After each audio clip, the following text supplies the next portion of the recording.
Hey, what's going on everybody? Thank you so much for joining me for today's video. In today's video, we're going to be taking 8 different bridge pickups and putting them in this guitar and shooting them out against each other for the ultimate bridge pickup shootout challenge. This video is a follow-up video that I made give or take about 2 weeks ago where I did a pickup shootout, but it was more or less a guitar shootout because it was 9 different bridge pickups, but also 9 different guitars. So today we're going to be doing it right. 1 guitar and changing only the bridge pickups. So everybody, I've actually done the actual shootout with 8 different bridge pickups. I did it all yesterday. My friend Alan came over and just shout out Alan, man. Just thank you so much, dude. He was just Johnny on the spot with everything.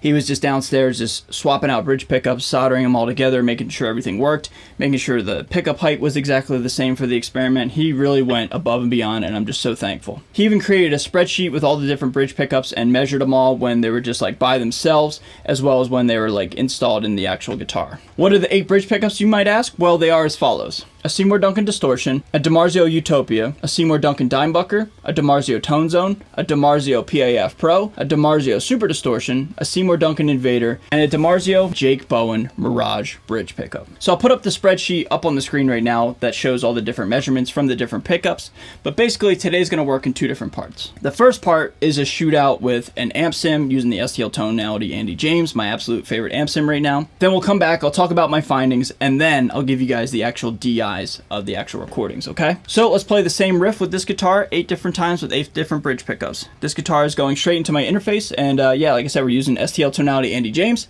Let's let it rip.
So everybody, after having played 8 different bridge pickups, my results are this. In terms of tonal shifts, it's very, very subtle, even more subtle than it was the first pickup test I did, further proving that it's not just the pickup that makes the difference. However, one thing that I found that was incredibly drastic from pickup to pickup was the response and the output. And to me, the output, the response, and the feel of a pickup is just as, if not more important than the tonal shifts. To me, that reassures everything I've thought about pickups, but also too, is a little bit fascinating as well. I personally, prior to making this video, thought pickups would make more of a tonal shift. However, I've always been interested in swapping out bridge pickups, and especially getting hotter bridge pickups, because it just delivers a specific message that I'm trying to send to my guitar. So now what I'm going to do is just play the exact same riffs again with 8 different bridge pickups, but I'm just going to be playing the DIs, no amp sim, no effects or anything, just the plain old DIs of these pickups, and listen to how they change when it's just a DI. You know, before I give you the DI sounds, I want you guys to visually see how they look. Here is my timeline on Final Cut Pro, the video editing software that I use to make these videos. Just look how the DIs visually look differently from take to take. Specifically, take a look at the Duncan Invader. The Invader had so much output that it was actually clipping a little bit. Now, I could have changed the gain on my interface to match and not clip. However, that was the only bridge pickup that was even close to clipping, and it was just like insane. So like when you watch my face and you see me like kind of smiling, it's just because there was just so much output and so much intensity going on with that bridge pickup.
So we've listened to an amp sim and we've listened to the DI. Where do we go from here? Well, one talking point I want to say right now, I find it fascinating that the output doesn't dictate the tonal shift. I really thought that would color your guitar tone in a specific way, but it's fascinating. No matter how high of an output or low of an output a pickup has, they all still kind of sound similar. Not even similar, very, very close, right? But you can just hear how the guitar screams when you have a certain pickup, or like it just delivers the message in a certain way, for better or for worse.